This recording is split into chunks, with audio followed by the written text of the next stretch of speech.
Welcome to daily blog. আজকের blog হচ্ছে blog 135, অর্থাৎ 135 নম্বর দিন, 135 নম্বর ভিডিও, 135 নম্বর ব্লগ।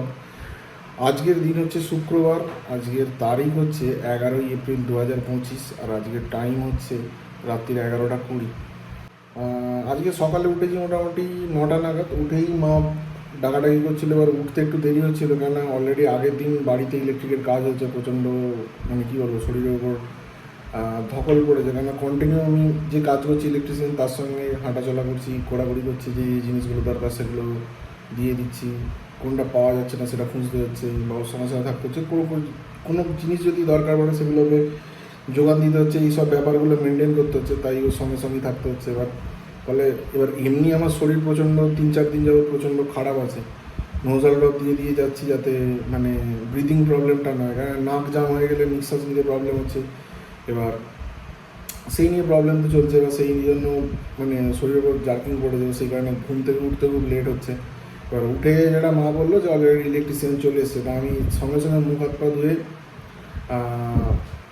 ওর সঙ্গে চলে এলাম। এসে আজকের কাজগুলো বলে দিলাম। আজকে মেজর কাজগুলো ছিল, আগের দিন 3-4টে এমসিবি বসিয়েছে, আর জিনিসপত্র একটা দরকার ছিল, সেগুলো আনতে বলেছিল।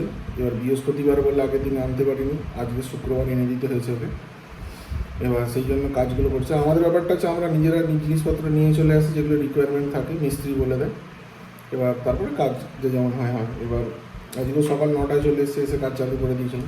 এবার আমি বাবাকে ওর সঙ্গে থাকতে বললাম, কেন যেই সব জিনিসপত্রগুলো লাগবে বা কোনো জিনিসপত্র যদি লাগে কিছু কিছু ধরতে হলে তখন বাবা ধরবে, আমি ততক্ষণে জিনিসপত্রগুলো আনবো বলে আমি মোটামুটি জিনিসপত্র আনলাম। 690 টাকার মতো বিল হলো।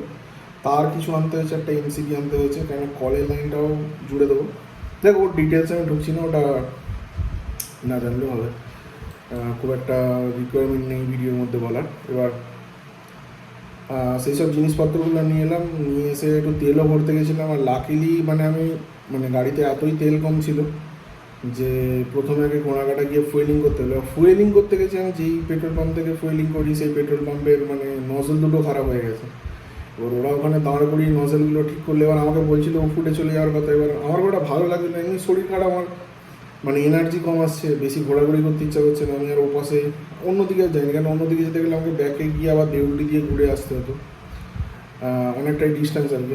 ওদিকে পুলিশ টুলিশও থাকে। এবার হেলমেট আমার ছিল, সেটা কথা না, তাও পায়ে আমার যেহেতু জুতো ছিল না, মানে স্লিপার পরে গেছিলাম, কেন কাছাকাছির মধ্যে ডিস্টেন্সে, সেই কারণে কেন ভেতর দিয়ে ঘোড়াঘাটা দিয়ে উঠে গেছি। যাই হোক, উচিত হয়নি সেটা, কেন টু হুইলার চালালে ন্যাশনাল হাইওয়েতে উঠলে অবশ্যই পায়ে ঠিকঠাক জুতো এবং মাথায় হেলমেট রাখা উচিত। এবার মাথায় হেলমেট ছিল, কিন্তু পায়ে আমার সেরকম জুতো ভালো ছিল না, স্লিপার পরে বেরিয়ে গেছিলাম। দিয়ে ওখানে অনেকক্ষণ 20-25 মিনিট 30 মিনিটের মতো দাঁড়িয়েছিলাম। তারপর ওরা নজলটা সারালো, সারিয়ে তারপর তেল দুটো আগে জানিয়ে দিয়েছিল যে আপনারা চলে যেতে পারেন, কেন সারাতে একটু সময় লাগবে। তা আমি ওখানে যাইনি, অনেকেই দাঁড়িয়েছিল, তেল টেল ভরে তারপর ইলেকট্রিক দোকানে গেলাম। ওখানে ইলেকট্রিক্যাল যে জিনিসপত্রগুলো ছিল সেগুলো কিনে নিয়ে বাড়িতে চলে এলাম। আর আসার পরে ওর সঙ্গেই ছিলাম কন্টিনিউ।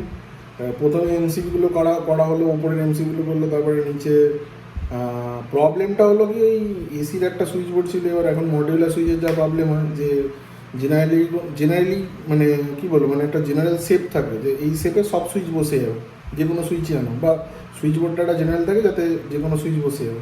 কিন্তু এই মডিউলারের প্রবলেম হচ্ছে কি, নির্দিষ্ট ফিক্স সাইজ সুইচ সব একদম ফিক্সড।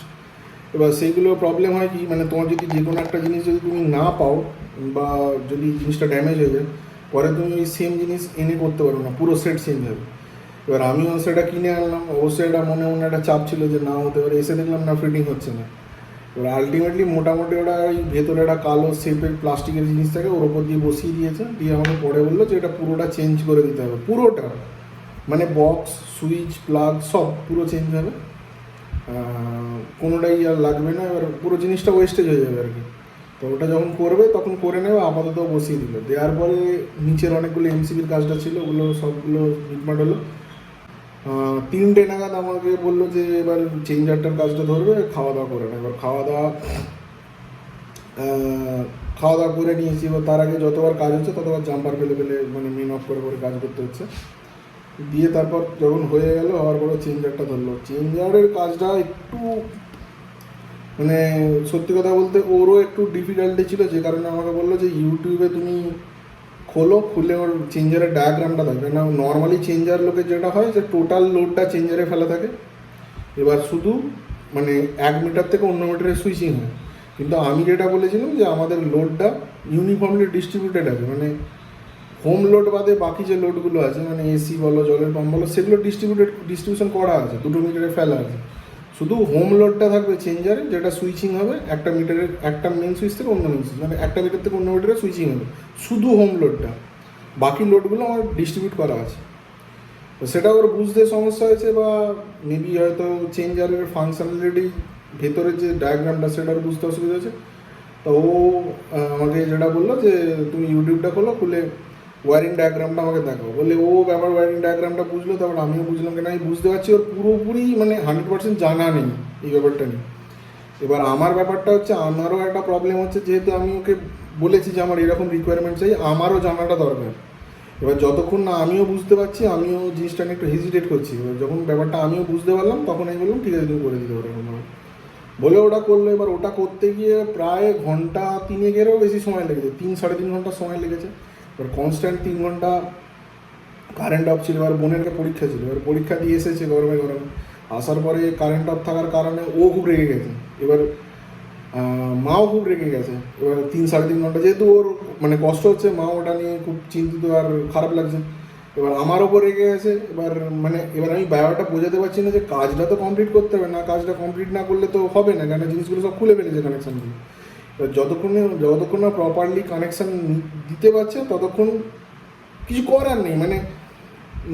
মানে যেহেতু কাজটা অর্ধসম্পূর্ণ, কাজটা সম্পূর্ণ করতে হবে। এবার সেটা যদি আমি ব্যাকেও যাই, যে আমার হয়তো অসুবিধা হচ্ছে, আমি কাজটা কমপ্লিট না করে ব্যাক করে দেবো, যেমন ছিল তেমন করে দেবো, সেটা করতে যা সময় লাগবে আর কাজটা পুরোপুরি কমপ্লিট করতেও তাই সময় লাগবে। নিয়ে মাও প্রচণ্ড রেগে গেছে। মানে আমি বোঝাতে পারছি না, এবার আমি সিচুয়েশান বুঝতে পারছি। মানে একটা তো মানুষের প্রতিটা একটা লেভেল থাকে, মানে এক্সাইটমেন্টের একটা লেভেল থাকে। এক্সাইটমেন্ট বলতে আমি মানে রেগে গিয়েও এক্সাইটমেন্ট বলছি, আনন্দ পেতেও এক্সাইটমেন্টের, সেই এক্সাইটমেন্টের কথা বলছি। তো সেই অ্যাঙ্গার এক্সাইটমেন্টের একটা লেভেল থাকে, এরপরে মানুষের পিছনে আর বকা যায় না, কেন এতটা রেগে গেছে। যাই হোক, সেটা নিয়ে খুব রাগারাগি হয়েছে। তারপরে মোটামুটি ওটা কমপ্লিট হওয়ার পরে ও এলো, এসে একটু রেস্ট নিয়ে। এবার ইলেকট্রিশিয়ান মোটামুটি কাজ করেছে সকাল 9টা থেকে সন্ধ্যে 7টা অবধি, মানে প্রায় 9 ঘন্টার কাছাকাছি কাজ করেছে। ভালোই চার্জ নিয়েছে, চার্জ মোটামুটি ঠিকঠাকই নিয়েছে, একটু বেশি নিয়েছে। দেওয়ার পরে তারপর ও বাড়ি গেল। এবার বাড়ি যাওয়ার পরে এবার বাড়িতে মানে মেন সুইচের পজিশনটা এমন জায়গায় ছিল যে মানে জল আসতে আর একটা টেন্ডেন্সি আছে। তা আমি সেটা নিয়ে চিন্তা ভাবনা করার কোনো কারণ নেই। পরে কেন ওখানে একটা গ্যাপিং দেওয়া আছে, যদি পরে স্লাইডিং করে দেওয়া হয়, অ্যালুমিনিয়াম প্যানেল যেগুলো গ্লাস দিয়ে স্লাইডিং করে যাতে জল না ঢোকে, সেরকম ব্যবস্থা করে দিতে পারে। বা কোনো একটা কাঠের ব্লক দিয়ে ওই কর্নারটা ব্লক করে দিলে হতে পারে। ওটা নিয়ে খুব একটা চাপ নেই। ওয়্যারিংটা নিয়ে প্রবলেম ছিল, মানে অনেক ব্যাপারটা হয়ে গেছে কি, মানে আমাদের ইলেকট্রিক্যাল লাইনটা খুব কমপ্লেক্স হয়ে গেছে। সোজা কথা বলতে গেলে বেশ কমপ্লেক্স হয়ে গেছে। মানে নর্মাল সাধারণ লোক যদি লাইন দেখে মানে সেন্স উড়ে যাবে, এত কমপ্লেক্স হয়ে গেছে। মানে আমি বাড়িয়ে বলছি না, সিরিয়াসলি বলছি, খুব কমপ্লেক্স হয়ে গেছে। মানে এমসিগুলোকে টেনে টেনে এক জায়গায় নিয়ে এসছে। এবার কোন এমসিবিটা কাতে, আমি প্রথমে বললাম যে লোডটা ডিস্ট্রিবিউশন করা আছে, এবার কোন এমসিবিটা কাতে, সেই এমসিবিটা না অন করলে জিনিসটা কাজ হবে না। মানে এখান থেকে যদি আমি এমসি অন না করি তাহলে জলের পাম্পটা কাজ করবে না, এরকম। তারপরে ওই চেঞ্জারের সিস্টেমে যে মানে লোডগুলো করা আছে সেগুলো ধরো প্রপারলি না করলে আসবে না। মানে অন করতে গেলে একটু হজগটো আছে, অফ করতে গেলে একটু হজগটো হবে। তারপরে সুবিধা হচ্ছে, আশা করবো ইলেকট্রিক্যাল বিলটা একটু কনজামশনটা কম হবে, যাতে ওই সেই কারণেই মেনলি করা যায়। ওটা করা হয়ে গেছে সাকসেসফুলি, মানে আমি যেরকমভাবে প্ল্যানিং করেছিলাম সেভাবেই জিনিসটা হয়েছে শেষ পর্যন্ত। দিয়ে ও তারপর বেরিয়ে গেল। তারপরে কারেন্টের কোনো একটা প্রবলেম হয়নি আমার। এবার কন্টিনিউ ওর সঙ্গে আমি ছোটাছুটি করছি, যেহেতু আমার অলরেডি শরীর খারাপ, মানে প্রচণ্ড শরীরের কন্ডিশন খুব খারাপ। এবার 7টার সময় চলে যাওয়ার পর আমি একটু এসি চালিয়ে আমি আর বোন একটু শুয়েছিলাম। ওরও একই অবস্থা, তখন মানে কলেজ থেকে এসে গরমে খুব শরীর খারাপ লাগছে। দিয়ে তারপরে এসি চালিয়ে ঘন্টাখানেক শুলাম। এবার প্রবলেম হলো রাত্রিবেলা হঠাৎ আমার চোখ প্রচণ্ড লাল হয়ে গেছে, মানে এক্সট্রিম রেড হয়ে গেছে। এবার আমি হাইড্রপ যেগুলো বেসিক ছিল দিলাম, দেওয়ার পরে দেখলাম কোনো সেরকমভাবে কাজ হয় না, আরও লাল হয়ে গেছে। তারপরে বোন রিসেন্টলি একবার ডাক্তার দেখিয়েছিল, ওর কাছ থেকে ওষুধ দিয়েছিল, দেওয়ার পরে দিলাম, দিয়ে শুলাম। শুয়ে খাওয়া দাওয়া করলাম রাত্রিবেলা করে এখন মোটামুটি অনেকটা বেটার আছি। ভিডিওটা সেই কারণেই বানাচ্ছি, আজকে শুয়ে পড়বো, প্রচণ্ড টায়ার্ড আছি। মানে হাত পায়ে কী বলবো, পায়ের কাছটা ছুলে গেছে, মানে এত হাঁটা ছোটা করেছে, খুব টায়ার্ড, মানে আর ভালো লাগছে না, এবার শুয়ে পড়ো। আজকের মতো ভিডিওটা এখানেই শেষ করছি, কালকে এটা নিয়ে ডিটেলস কথা হবে। শুভরাত্রি, ধন্যবাদ।